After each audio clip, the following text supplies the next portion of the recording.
কোনো দল গণতন্ত্র ধ্বংস করে, নির্বাচনকে নাটকে পরিণত করে, বিরোধী মত দমন করে, গুম খুনকে রাষ্ট্রীয় নীতি বানায়, তবে সেই দল রাষ্ট্রের বিরুদ্ধে অবস্থান নেয় এবং রাষ্ট্রকে ভেতর থেকে ধ্বংস করে।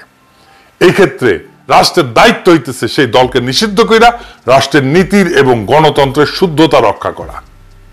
আওয়ামী লীগকে বিচার করার প্রশ্ন উঠলে দেখতে হবে তার রাষ্ট্রীয় গুমের মূল সংগঠক কিনা, তারা নির্বাচন ব্যবস্থাকে ধ্বংস করে ক্ষমতায় ছিল কিনা, তারা প্রশাসন এবং বিচার বিভাগকে দলীয়করণ করেছিল কিনা, তারা রাষ্ট্রের জনগণের সম্পত্তি এটা লুট করছে কিনা, পাচার করছে কিনা, তারা কি গণতন্ত্রের মৌলিক কাঠামো ভেঙে দিচ্ছে। এই প্রশ্নগুলোর উত্তর যদি হয় ইতিবাচক, হ্যাঁ, তবে শুধু ব্যক্তি না বরং দল হিসেবে তাদের বিচার হওয়াটা ন্যায্য। ফ্যাসিস্ট আওয়ামী লীগ নিষিদ্ধ হয়েছে, আলহামদুলিল্লাহ। অনেকে কইতেছেন না এইটা নিষিদ্ধ না, এটাই আইনত নির্বাহী আদেশে নিষিদ্ধ। আইনিভাবে নিষিদ্ধ হবে যদি আমরা পর্যাপ্ত পরিমাণে প্রমাণ দাখিল করতে পারি আদালতে। তারপরে সারা দেশে এক নতুন মেরুকরণ হইতেছে আওয়ামী লীগের বিচার প্রশ্নে। এই মেরুকরণে বিএনপি ছাড়া ফ্যাসি বিরোধী সবাই রাস্তায় নামিছিল। এই ঐক্যটাই আগামীর বাংলাদেশ। এই ঐক্যের শুরু মার্চ ফর গাজা থেকে।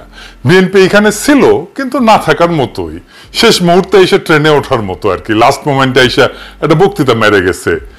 এই আওয়ামী লীগ নিষিদ্ধের আন্দোলনে বিএনপি নাই, ছিল না। বিএনপি আমাদের স্বাভাবিক বলতেছে আমরা আহ্বান জানাইছি, ওনারা আসেন নাই, ফেয়ার এনাফ। ওনারা ওনাদের রাজনীতি ঠিক করে নিছে, ওনাদের জন্য আওয়ামী লীগ নিষিদ্ধ কোনো জরুরি বিষয় না।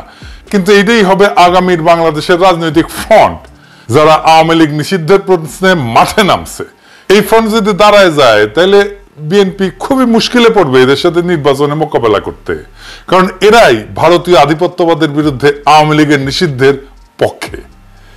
আওয়ামী লীগকে কি নিষিদ্ধ করা উচিত? অনেকে কইতেছে এটা একটা ফ্যাসিবাদী আচরণ।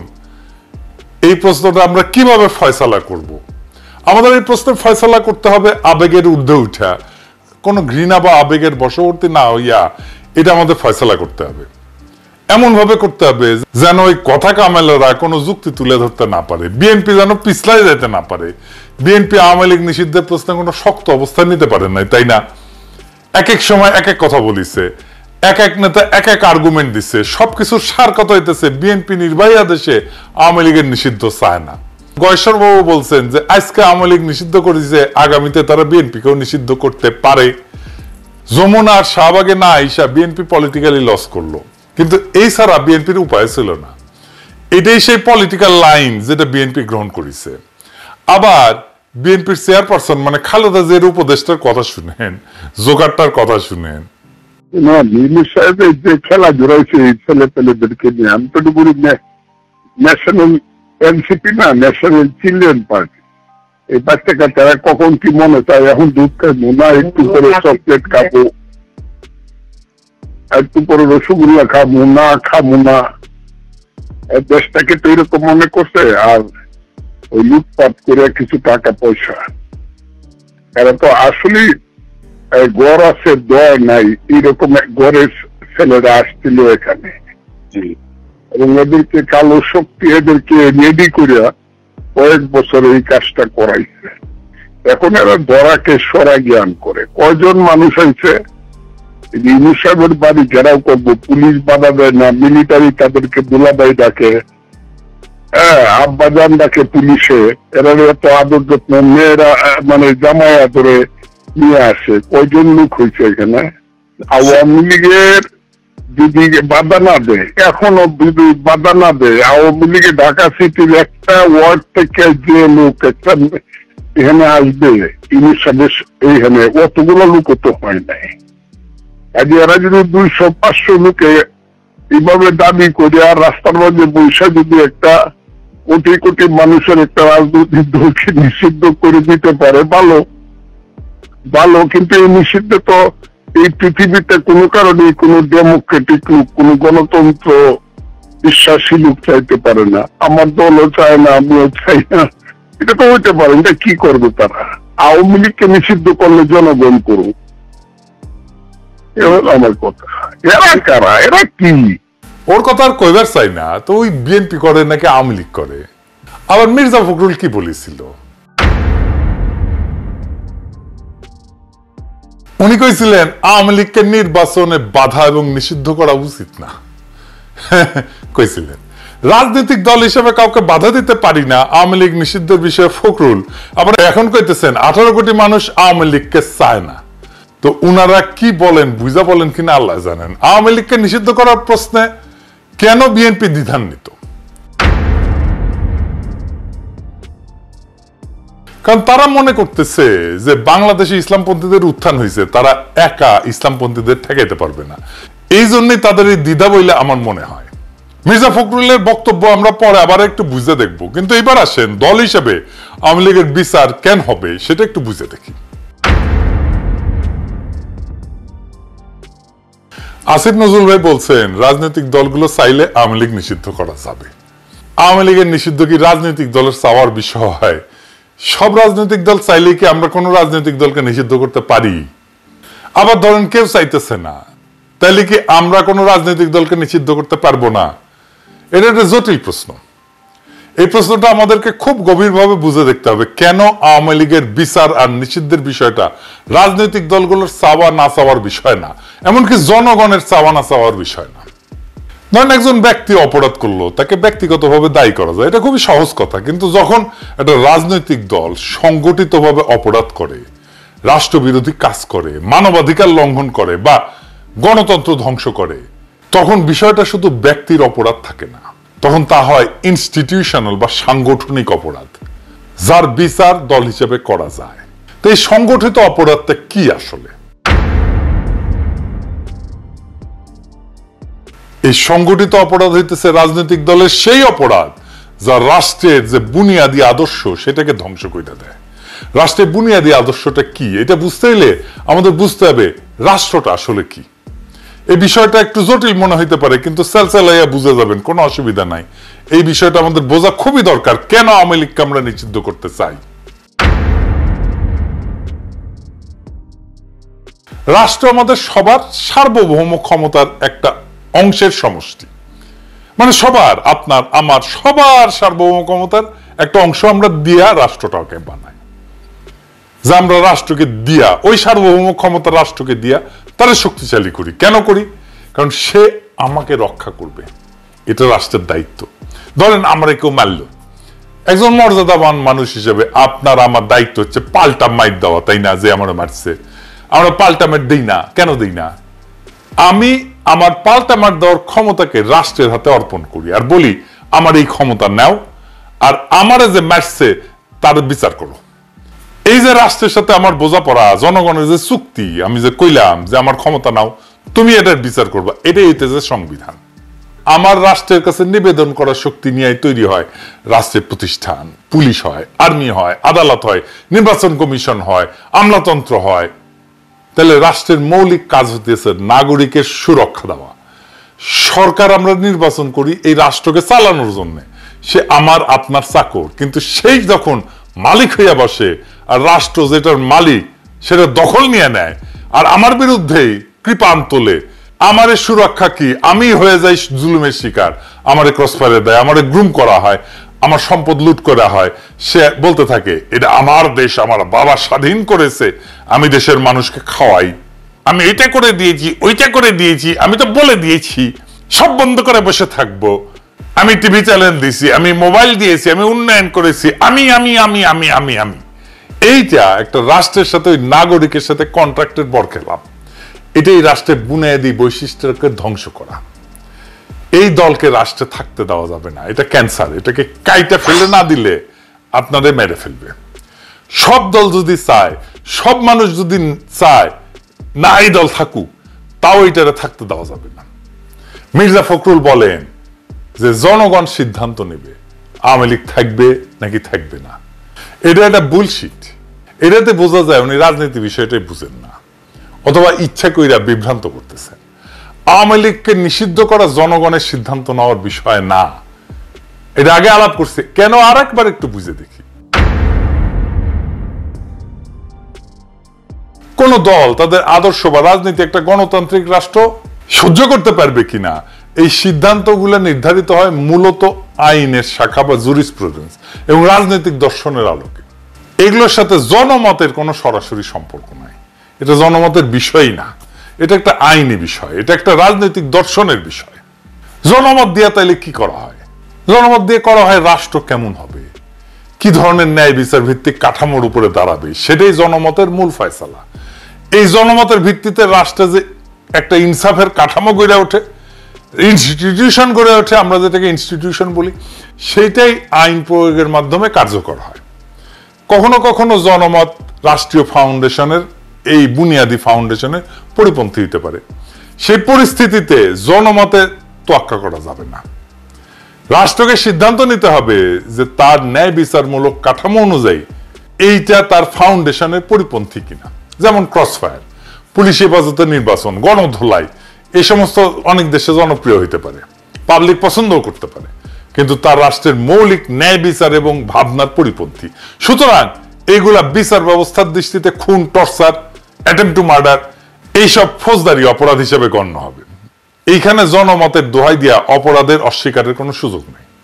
এই একই যুক্তিতে কোন রাজনৈতিক দলকে নিষিদ্ধ করা হবে কিনা সেটা নির্ধারিত হবে রাষ্ট্রের মৌলিক ন্যায় বিচার এবং রাজনৈতিক আদর্শের সাথে ওই দল সঙ্গতিপূর্ণ কিনা তার উপরে।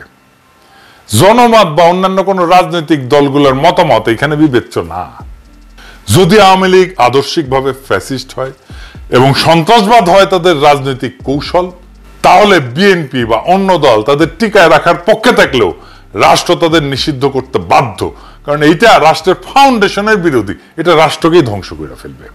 আবার যদি আওয়ামী লীগ এইসব মানদণ্ডে না পড়ে, তাহলে বিএনপি, অন্য দল, জনগণ সবাই বিরোধিতা করলেও শুধু জনমতের ভিত্তিতে তাদের নিষিদ্ধ করা যাবে না।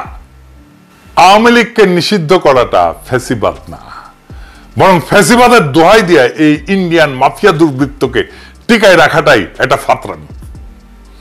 এরকম ফাতরা বাংলাদেশে অনেক জন্ম নিয়েছে। কথা কামাল একটা সবচেয়ে বড় ফাতরা হয়েছে। ওরে রাজনীতি বুঝাই দিতে হবে। রাজনীতি কি? রাষ্ট্রের একটা নৈতিক আত্মা থাকে।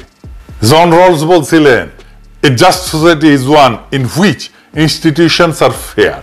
একটা ন্যায্য সমাজ সেটাই যেখানে প্রতিষ্ঠানগুলো ন্যায্য। যদি কোনো দল রাষ্ট্রীয় প্রতিষ্ঠানকে অন্যায্যভাবে ব্যবহার করে, তবে সেই দলের অস্তিত্বই রাষ্ট্রের ন্যায়বোধের পরিপন্থী। এই কারণে আওয়ামী লীগ একটা সংগঠিত অপরাধী শক্তিতে পরিণত হয়েছে, রাজনৈতিক দল এটা নাই। তাই এই সংগঠিত অপরাধী দলকে নিষিদ্ধ করা একটা ন্যায়পরায়ণ রাষ্ট্রের দায়িত্ব, দল না। রাষ্ট্র গুরুত্বপূর্ণ। রাষ্ট্র গণতন্ত্র রক্ষা করতে ব্যর্থ হইলে সেটা তার নিজের আত্মাকে হত্যা করে। আওয়ামী লীগ যদি বারবার প্রমাণ করে তারা গণতন্ত্র, মানবাধিকার, আইনের শাসনকে ধ্বংস করেছে, তবে সেই দলের প্রতি সহনশীলতা নয়, বরং আইনি এবং নৈতিক বিচারে নিষিদ্ধ করাই হবে প্রকৃত প্রগতিশীলতা। দেখেন, মুজিবের আমলে এইটা স্বৈর শাসন আনছে না, আবার হাসিনার আমলে ফ্যাসিবাদ। একই দল তো, তাই না? একই দল তো বাকশাল করছে, একই দল হাসিনা করছে, একই দল হাসিনা ফ্যাসিবাদ করছে। এইখানে শাহবাগ, যেহেতু শাহবাগে আন্দোলনটা হয়েছে, একটা অংশ প্রথমে শুরু হয়েছিল যমুনার পরে, তারপর ওখান থেকে শাহবাগে আসছে। এইখানে শাহবাগ নামটা বিএনপি নিয়ে আসছে 2013 সালে জামাত বিরোধী আন্দোলনের আইকন হিসাবে। যে আন্দোলন ফ্যাসিবাদ কায়েম করছিল, বিএনপি কইতেছে শাহবাগে সবাই গেছিল, ছাত্র দল যায় নাই। এটা 6 ফেব্রুয়ারির সংবাদ, মানে শাহবাগ শুরু হওয়ার পর দিন। আর 12 ফেব্রুয়ারিতে বিএনপি শাহবাগকে স্বাগত জানাইছে। হ্যাঁ, ওইটা আর কয় না। হ্যাঁ, বুঝছাও। এইবার বিএনপির লোকেরা বলেন তো, আপনার দল কেন স্বাগত জানাইছিল? বিএনপির অনেকে, আমিও সিপিবির কর্মী হিসেবে শাহবাগে গেছিলাম, আমি সাক্ষী, বিএনপির লোকেরা গেছিল। আমার দল শাহবাগ ত্যাগ না করলেও আমি দল ত্যাগ করে তওবা করেছি, ভুল স্বীকার করেছি ব্যক্তি হিসাবে। বিএনপির লোকেরা আমার শাহবাগের টাইমে স্ক্রিনশট আর আগে ভিডিও নিয়ে লাদায়, দেখায় আর কি, যে দেখো দেখো দেখো কি কইছিল কি কইছিল কি কইছিল। এই নিয়ে আলাপ করবো আজকে। কিন্তু আপনার দল বিএনপি যে শাহবাগের স্বাগত জানিয়েছিল, তার জন্য তওবা করেছিলেন, করেন নাই। হ্যাঁ, বেশি ফাতরামো করেন না। হ্যাঁ, বেশি ফাতরামো করেন না, আপনারই ধরা খাইবেন। শাহবাগ আওয়ামী নিষিদ্ধের আন্দোলনের জায়গা হইয়া তার ঐতিহাসিক পাপ মোচন করেছে। জার্মানিতে একটা জায়গা আছে, রেইনহার্ড হেডরিক প্লাটস বলে, বার্লিনে। 1930-এর দশকে নাৎসিবাদের জন্ম ওই জায়গাটায়। হিটলারের জার্মানির প্রতীকী স্থান ছিল এটা। আর 60-70 দশকে এইখানেই ছাত্র জনতা নাৎসি অতীতের বিরুদ্ধে এবং সমাজতান্ত্রিক অধিকারের দাবিতে আন্দোলন করে। প্রথমটা ছিল ফ্যাসিবাদের প্রতিষ্ঠার পক্ষে, দ্বিতীয়টা ফ্যাসিবাদের বিচার এবং গণতন্ত্রের দাবির পক্ষে। চীনে দেখেন না তিয়ানানমেন স্কোয়ার, এর কি ছিল 1949 সালে কমিউনিস্ট পার্টির বিজয় ঘোষণা করা হয়েছিল এবং গণচীনের প্রতিষ্ঠার আনুষ্ঠানিকতা এই স্কোয়ারে হয়েছিল। আবার 1889 সালে, তখন আমরা ছাত্র, কেবল ছাত্র জীবনের শেষ দিকে, সে একই স্কোয়ারে ছাত্র তরুণদের গণতন্ত্র এবং রাজনৈতিক সংস্কারের পক্ষে বিশাল বিক্ষোভ হয়েছিল। পরে সেনাবাহিনী গুলি কইরা সেটা দমন করে। প্রথমটা ছিল কমিউনিস্ট শাসনের প্রতিষ্ঠা, আর দ্বিতীয়টা ছিল কমিউনিস্ট শাসনের অবসানের আকাঙ্ক্ষার আন্দোলন। তো শাহবাগের টাইমে আমি একটা বক্তব্য দিয়েছিলাম, সেটা আরো অনেক দিয়েছিলাম, কিন্তু একটা বক্তব্যই ঘুরে ঘুরে বেড়ায়, আপনারা নিশ্চয়ই দেখেছেন। আগে বক্তব্যটা শোনেন, আমি নিজেই দেখাচ্ছি, শুনেন। একটা জিনিস বুঝতে হবে, Jamaat was not a mere collaborator, Jamaat was part of East Pakistan provincial government. তারা 4টা মন্ত্রী ছিল, commerce, revenue, industry and education. 4টা মন্ত্রী নিয়ে ইস্ট পাকিস্তান প্রভিন্সিয়াল গভর্নমেন্ট যারা গণহত্যা চালিয়েছে, যারা সেই আর্মিকে, পাকিস্তান বর্বর আর্মিকে নেতৃত্ব দিয়েছে, সেই সরকারের পার্ট ছিল জামাত ইসলাম। সো সেই গণহত্যার, মুক্তিযুদ্ধের সময়ের গণহত্যার সমস্ত অপরাধের নৈতিক এবং বাহ্যিক ব্যবহারিক দায়িত্ব এই সংগঠনটাকে নিতেই হবে। দেখেন কয় ওরা, দেখে যা কি কইছিল, আমি ওটি যা বলেছিলাম তা এখনো ভ্যালিড, আমি এটার পক্ষে। আমি এই কথাটা জামাতকে এখনো বলি, কয়েকদিন আগেই বলেছি। জামাত আমার এলাই হইতে পারে, আমার মিত্র হইতে পারে, কিন্তু তার পলিটিক্যাল মিস্টেকের দায় তো আমি নিব না, কেউই নিবে না। হ্যাঁ, বন্ধু হিসেবে, রাজনৈতিক মিত্র হিসেবে পরামর্শ চাইলে আমি দিতেই পারি, বা পরামর্শ যাতে রাজনৈতিক ভুলকে ট্যাকেল করার জন্য কাজে লাগাইতে পারে, কিন্তু তার রাজনৈতিক দায় তার একান্তই তার, আমার না। আমার মিথ্যার রাজনৈতিক দায় আমি নেব না, কেউই নেবে না। জামাতও আমার মিস্টেকের দায় নেবে না। 1971-এ জামাতের 2টা বড় ভুল ছিল। না, পাকিস্তানের অখণ্ডতা রক্ষা করতে চাওয়াটা কোনো অপরাধ না, ভুলও না, এটা একটা অনেস্ট পলিটিক্যাল পজিশন। সমস্যা হয়েছে 25 মার্চ রাতে একটা গণহত্যা হয়েছিল, এটা জামাত নিজেও স্বীকার করে। কি জামাতের ভাইরা, আপনারা স্বীকার করেন না? একটা গণহত্যা একটা জাতির জীবনে খুবই গুরুত্বপূর্ণ ঘটনা। সেই প্রশ্নে আপনাকে ভিকটিমের পক্ষে দাঁড়াইতে হবে, জালেমের বিরুদ্ধে দাঁড়াইতে হবে। জামাত ওই গণহত্যার বিরুদ্ধে কোনো রাজনৈতিক পজিশন নেয় নাই, কোনো বিবৃতিও দেয় নাই। তারপরে আবার কি করছেন, ওনারা মহাসামর হয়ে সরকারে জয়েন দিলেন। হ্যাঁ, পূর্ব পাকিস্তানের সরকারে। ধরেন হাসিনা পড়লো না অগাস্টে, সে তার সরকারে আনু মোহাম্মদকে নিল, পরে জুনায়েদ সাকিকে নিল, সিপিবি কে নিল। তো এরা কি তাহলে সেই জুলাই আগস্টের গণহত্যার দায় নিয়ে ফেললো না? তার দায় তাদের কাঁধে চাপবে না? তো 2টা মিস্টেক তো জামাতের কাঁধেও একই দায় চাপছে গণহত্যার।